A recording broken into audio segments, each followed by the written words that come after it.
کہتے میں نے سنا تھا کہ نافرمان کی روح بہت مشکل سے نکلتی ہے اور جو نیک لوگ ہوتے ہیں ان کی روح آسانی سے نکلتی ہے. تو میں تو جب گیا یورپ میں تو میں نے بہت سے گوروں کو بڑے آرام سے مرتے ہوئے دیکھا اور بہت سے نیک لوگوں کو بڑی مشکل سے مرتے ہوئے دیکھا. تو یہ کیا ہے؟ تو کہہ رہے مجھے تو اسلام کے بارے میں اشکالات شروع ہو گئے.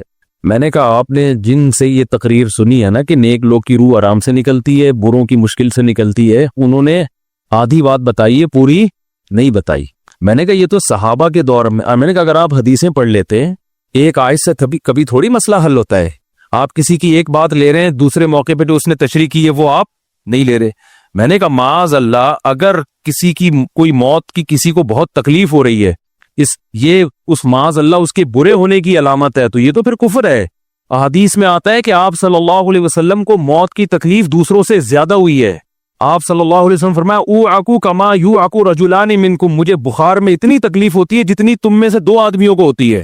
آپ پر جب بیماری آتی تھی نا، آپ کو تکلیف دوسروں سے زیادہ ہوتی تھی. اور امی عائشہ رضی اللہ تعالی عنہا فرماتی ہیں کہ نبی صلی اللہ علیہ وسلم کا سر مبارک میری گود میں تھا جب آپ کی روح نکلی ہے، اور آپ کی جو میں نے موت کی تکلیف دیکھی ہے، جس شدت میں آپ جس تکلیف میں تھے، اس کے بعد مجھے کسی کی موت کی جو آسانی سے کوئی دنیا سے گیا ہو نا، اس کے مرنے پر مجھے کبھی رشک نہیں آیا. رشک کا کیا مطلب؟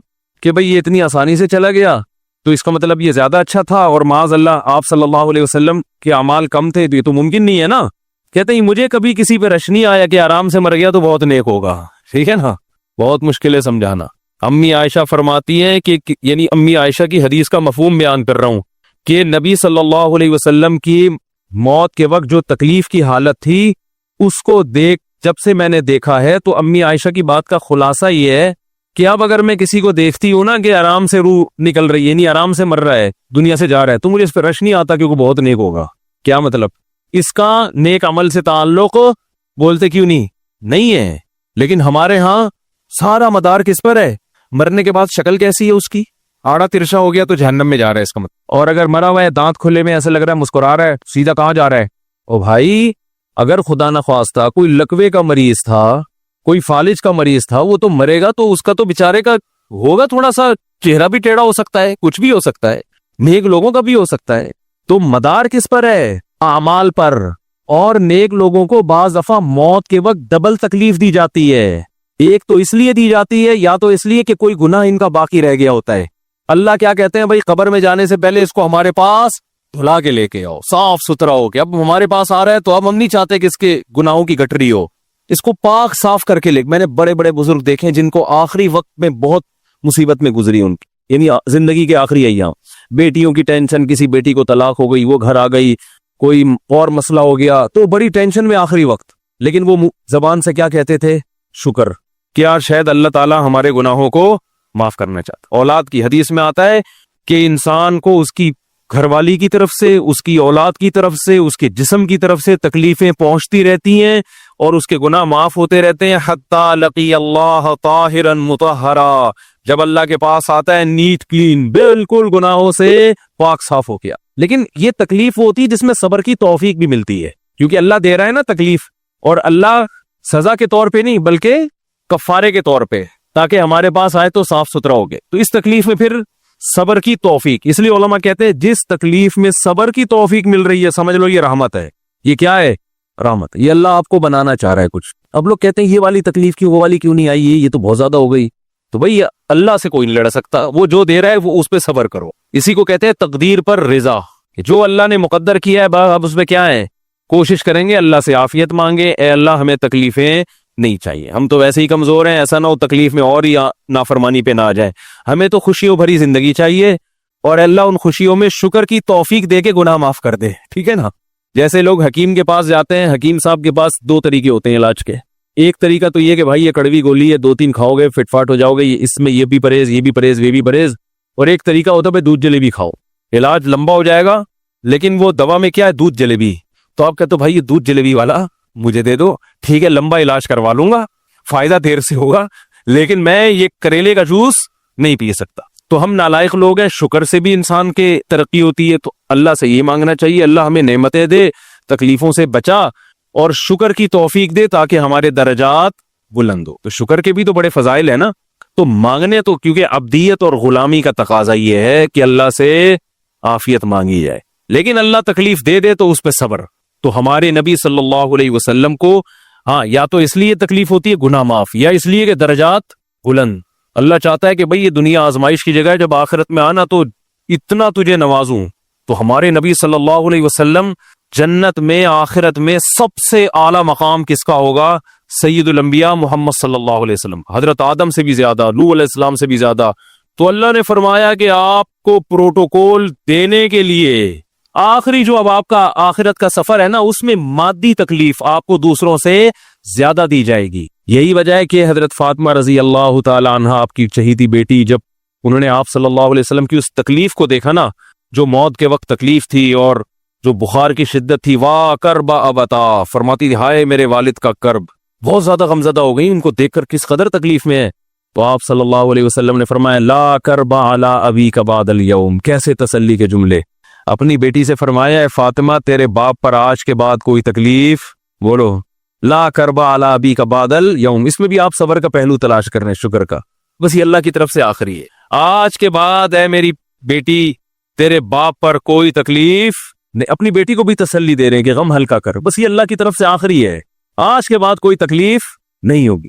تو ہمارے ہاں وہ بیچارہ تکلیف سے جا رہا ہے، تو یار دیکھا آ گیا نا سامنے، لیکن یہ دیکھا ہم تو کہتے تھے بندہ ہی 2 نمبر ہے، اب آ گیا نا تو دیکھو کیسے مر رہا ہے۔ اور پیغمبروں کو تکلیف تو دی جاتی ہے، لیکن کوئی ایسا عیب نہیں ہوتا، ایسی بیماری نہیں ہوتی جو لوگوں میں معیوب سمجھی جاتی ہے، یہ نہیں ہوتا، کیونکہ پیغمبر اللہ کے قاصد ہیں، تو اللہ ان کو ہر لحاظ سے امت کو یہ بتانا چاہتے ہیں یہ میرے رسول ہیں، یہ میرے سفیر ہیں۔ تو کوئی بھی ایسی چیز جس کی وجہ سے لوگوں کو ان سے نفرت ہو، یا طبعی نفرت جو انسان کے اختیار میں نہیں ہوتی، تو اللہ ایسی بیماری اور ایسی تکلیف سے بچاتے ہیں ان کو۔ سمجھ میں آ رہی ہے بات؟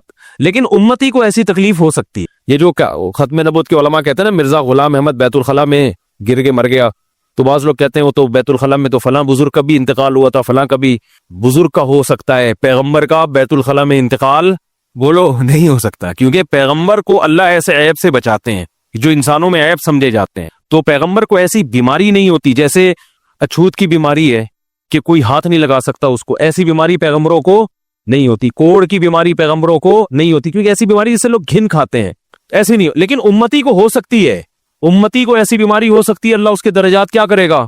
بلند کرے گا اس سے۔ مجھے ایک واقعہ کسی نے سنایا کہ ایک ہندو تھا، اس کو کوڑ کی بیماری تھی، کوڑ نہیں ہوتا گوشت گلنا شروع ہو جاتا ہے، تو یہ بیماری پھیلتی ہے، تو اس کے رشتہ داروں نے بالکل الگ کر دیا اس کو، وہیں سے کھانا پھینکتے ایسے کر کے۔ کہیں تبلیغی جماعت گئی، ان کو پتہ چلا، وہ بیٹھ گئے اس کے پاس جا کے، اس کو کھلا بھی رہے ہیں پلا بھی رہے ہیں، تو وہ بڑا متاثر ہوا، یار سب نے چھوڑ دیا اور مسلمان ہو گئے، تبلیغ والے تو اکرام کا کوئی موقع الحمدللہ چھوڑتے نہیں ہیں، تو وہ مسلمان ہو گیا اور پھر اس کا انتقال ہو گیا تھوڑے دنوں میں۔ اب دیکھو اللہ نے جو اس کو کوڑ کی بیماری میں ڈالا، یہ بیماری اس کے لیے رحمت بن گئی کہ نہیں بن گئی؟ تو کفر کی حالت میں کوئی اچھا کام کیا ہوگا اس نے، اس کے بدلے میں اللہ نے اس کو کیا دے دیا؟ کوڑ کی بیماری۔ اب دنیا کہے گی یار عام کافر جو اچھے کام نہیں کرتے وہ تو فٹ فاٹ گھوم رہے ہیں، اور یہ تھوڑا بہت خیال کرتا تھا، اس کو اللہ نے کیا دے دیا؟